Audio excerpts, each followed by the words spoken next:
Let's start with a brutal question. When was the last time you felt truly free? Not happy, not comfortable, free. Like waking up without an alarm, doing something for no reason, laughing without a filter, walking without a destination. Probably a while ago, right? And that's not because you have depression. It's because you've been domesticated. Since childhood, you've been taught to live in control, to wake up when the doorbell rings, to eat when the clock tells you to work until the screen turns off, to smile even when your soul is exhausted. You've become a pet of your own routine. And the worst part? They convinced you that this is growing up. Be responsible. Grow up. Stop daydreaming. But look around you. Everyone following the rules. Everyone exhausted. Everyone pretending everything's fine on social media, but dying inside at 3 a.m. The Stoics understood this more than 2,000 years ago. Marcus Aurelius wrote, "Look within. Within lies the source of all good." He wasn't talking about New Age meditation. He was talking about nature, your rhythm, your truth, your purpose. There's a philosopher named Diogenes. He lived in a barrel, literally. He rejected wealth, power, comfort. One day, Alexander the Great went to him and said, "Ask for anything. I'll give you anything." Diogenes looked at him and replied, "Get out of my sun." He didn't hate comfort. He hated dependence. So, answer me this. Do you live or do you obey? Because there's a difference. To live is to act according to your essence. To obey is to act for approval. And you're exhausted not because you're lazy, but because you spend the whole day performing a version of yourself that fits into other people's scripts. That tightness in your chest? It's not weakness. It's your wild self suffocating. The challenge. Today you will disobey. You don't need to quit your job. You just need to complain for a part of your day. Eat when you're hungry, not when it's noon. Walk without headphones. Sit on the floor. Look at the sky for no reason. Do something unproductive, something gloriously useless. And when that inner voice says, "This is nonsense," realize that's the voice of your cage. It's afraid of your freedom. But you weren't made to live in a cage. You were made to fly. Now comes the part nobody wants to hear. You're addicted to suffering. Not because you like it, but because it's familiar. Pain has become your identity, your badge, your proof that you matter. Think about it. Every time you post about your struggles, engagement explodes. Everyone listens to you. But when you post about your victories, silence. Unintentionally, you've learned that pain makes you someone, and healing makes you invisible. That's why when things start to get better, you feel a strange discomfort, like this doesn't seem right. Then you start looking for the next problem, the next proof that life is hard. Because if life gets good, who will you be? The Stoics called this emotional slavery. Epictetus lost everything: freedom, status, dignity. But he said something revolutionary. It's not what happens to you that matters, it's how you respond. When you build your identity on what hurt you, you surrender your life to the past. When you build on your response, you regain control. And look, I'm not saying to deny your pain. I'm saying to stop worshiping it. Every time you say, "I've always been anxious. I've never been good with people. My life has always been difficult," you're not describing reality. You're signing a contract with suffering. You're feeding it 3 times a day, with language, with attention, with repetition. And the brain, it believes what it hears most often.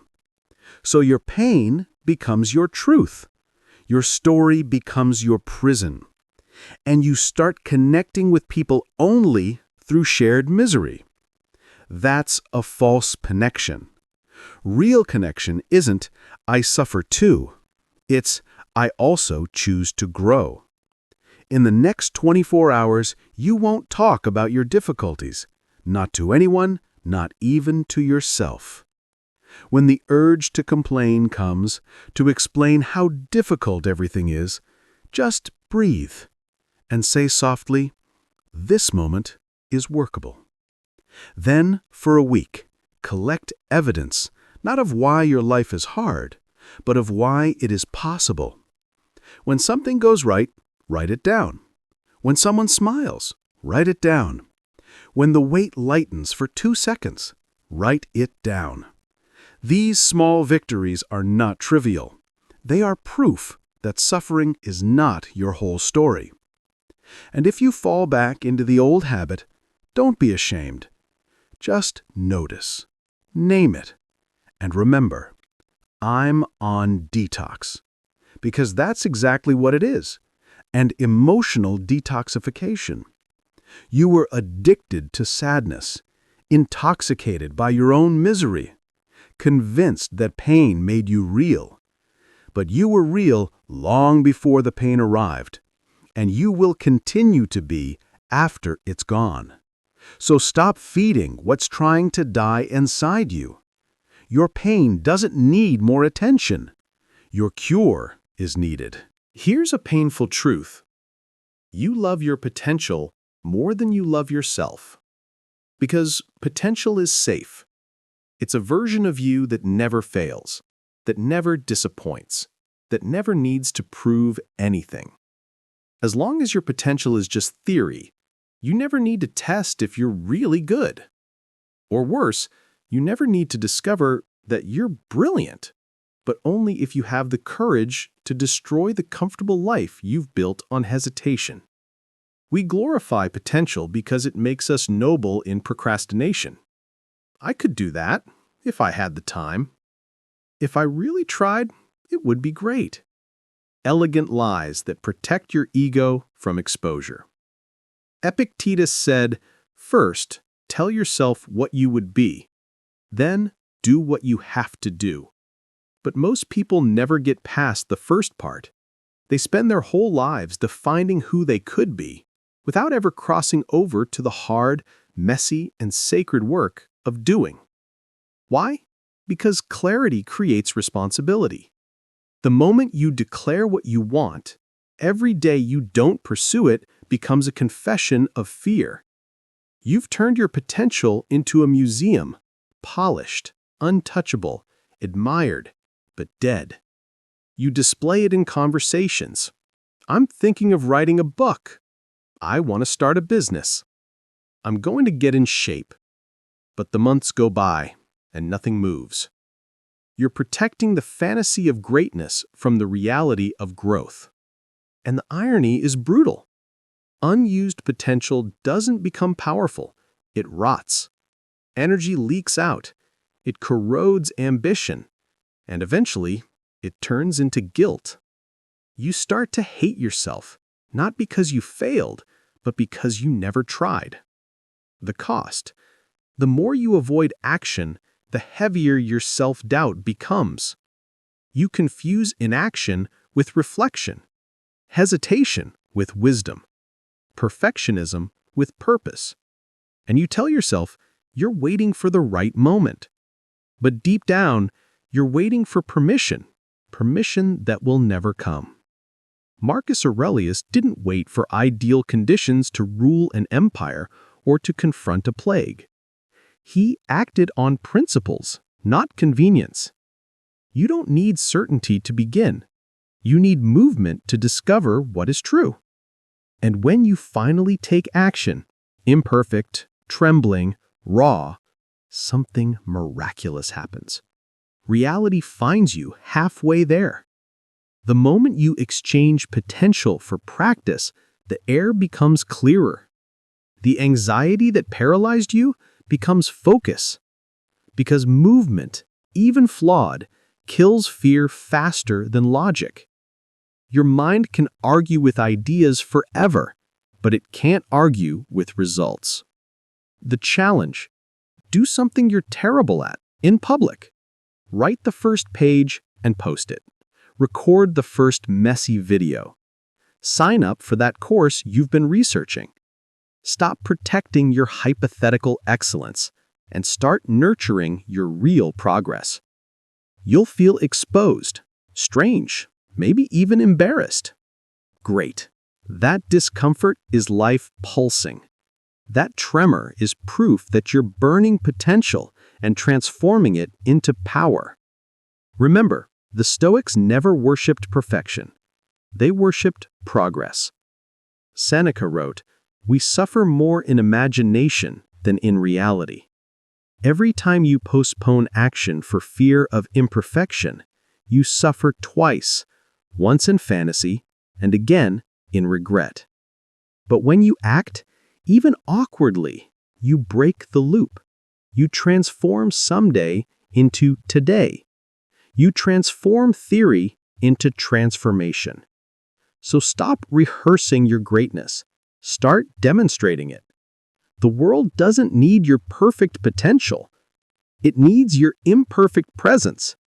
You don't honor your gifts by hiding them. You honor them by wearing them until they burn brightly enough to light someone else's path. What are you still waiting for? For someone to tell you that your time has finally come? For the world to stop long enough to give you a clear sign that it's safe to begin? You've built an entire identity on waiting. Waiting for validation, waiting for conditions, waiting for permission. You tell yourself you're being patient, strategic, mature. But deep down, you're not waiting for the perfect moment. You're waiting for someone else to give you the courage you've always had. The truth? No one comes. No parent, partner, boss, divine sign from the universe will arrive with a certificate saying, "Now you can start your real life." Because permission isn't an external event. It's an internal decision. The Stoics called this paralysis, the faculty of choice, the only power that no circumstance can take away from you. Epictetus said, "You can chain my leg, but not even Zeus can conquer my will." Translation: the world can limit what you can do, but it can never control what you decide to do. But most people live as if the opposite were true, obeying invisible rules, chasing invisible approval, apologizing for their own existence. Why do we do this? Because we were raised in systems that reward obedience, not originality. Since childhood, you've been taught to wait your turn, to raise your hand, to ask permission before speaking, creating, or even dreaming. Then you grew up, but the conditioning remained. Now, before sending that message, starting that project, moving to a new city, or transforming your life, you still look around, subconsciously looking for someone to nod yes. And when no one does, you interpret the silence as rejection, not as freedom. That's the tragedy. The absence of permission was never a no. It was the universe whispering, "You decide." Think about the people you admire. The artist who shares imperfect work. The entrepreneur who starts while everyone says it's too risky. The athlete who trains in obscurity for a dream that no one else believes in. None of them received permission. They took it. They acted before they felt ready. Because readiness isn't a feeling that comes before the leap. It's a muscle you develop by leaping. You don't become confident and then act. You act, and confidence follows like a shadow. Waiting for permission keeps you trapped in the prelude of your own story, eternally preparing but never performing. The paradox is the more you wait, the less permission you feel you have. Each day of hesitation adds another invisible lock to the door. And you begin to believe that courage belongs to others, to the chosen ones, to the lucky ones, to the confident ones. But the Stoics knew better. They believed that virtue, not approval, defines the right moment. Marcus Aurelius wrote, "Spend no more time arguing about what a good man should be. Be one." Translation: stop asking if it's okay to live. Just live. The practice. Take a sheet of paper. Make 2 columns. On the left, write down every action you've postponed because you're not ready.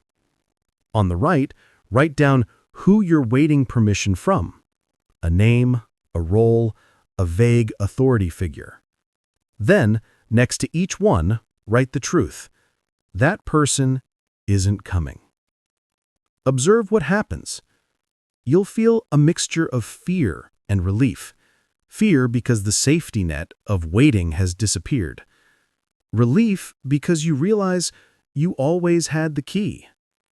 Now you give yourself permission to do something today that you've postponed for too long. Send the email. Schedule the class. Have the difficult conversation. It won't be perfect. It's not meant to be. The goal isn't flawless execution. It's reclaiming authorship. Because every act of self-authorization is a declaration of freedom. You stop living with borrowed courage. You begin to build your own. The world doesn't need more people waiting for a sign. It needs people brave enough to be the sign. The only permission that ever mattered was yours. The permission to choose, to begin, to live before you felt qualified. So repeat after me. I give myself permission to begin. What if your sadness isn't depression, but grief? Grief for the person you never became.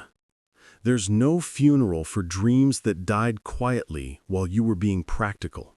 No one sends flowers when you bury your younger self under responsibility and fear.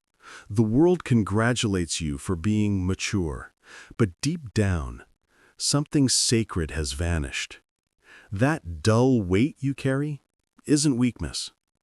It's grief. You're grieving from moments not lived, calls abandoned, a version of yourself that never had a chance to breathe. The Stoics never said grief was wrong. They said it was necessary. Seneca wrote, "What need is there to weep for parts of life? The whole of life demands tears." But they also taught that tears are meant to flow, not to stagnate. When you suppress grief, it doesn't disappear. It becomes numbness, irritability, or that quiet feeling that life has lost its color.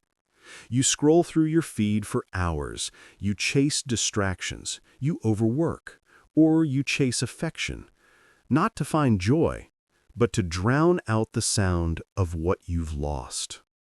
But the soul keeps counting. And every time you ignore that pain, it tightens, like a ghost tugging at your sleeve, whispering, "Remember me." See, grief isn't just about people who have died. It's about futures that never happened. The artist who stopped creating, the dreamer who settled, the lover who fell silent, the fighter who gave up. Somewhere between your 20s and now, you traded wonder for practicality, passion for predictability, and you called it growth. But real growth doesn't mean killing your past selves. It means honoring them, learning from their hopes, forgiving their mistakes, and carrying forward their essence in a wiser way. The benefit of facing this grief is that once you name it, it stops haunting you. Depression whispers, "Nothing will change." Grief says, "Something has ended. What begins now?" That's the difference. Depression paralyzes. Grief moves. It opens you up, lets light in, makes room for new meaning. When you deny it, you get stuck in emotional purgatory, half alive, half remembering. But when you let yourself feel completely, you start living again, anchored in truth, not illusion. Here's a truth nobody tells you. You are allowed to grieve the life you didn't live. You are allowed to miss the fearless version of yourself that believed anything was possible. You are allowed to cry for the dreams that didn't survive your survival. This doesn't make you ungrateful. It makes you honest. The Stoics called this acceptance of fate. Not fatalism, but the courage to look at what is without denial or distortion. Marcus Aurelius wrote, "Do not be ashamed of help. It is your destiny to need it." Similarly, do not be ashamed of sadness. It is your destiny to feel it. The practice. Tonight, write a eulogy for the you that never happened. Use his name. Here lies the version of me that I wanted. Describe the dreams, the light, the innocence. Thank him for bringing you this far. Then say goodbye. Fold the paper. Burn it.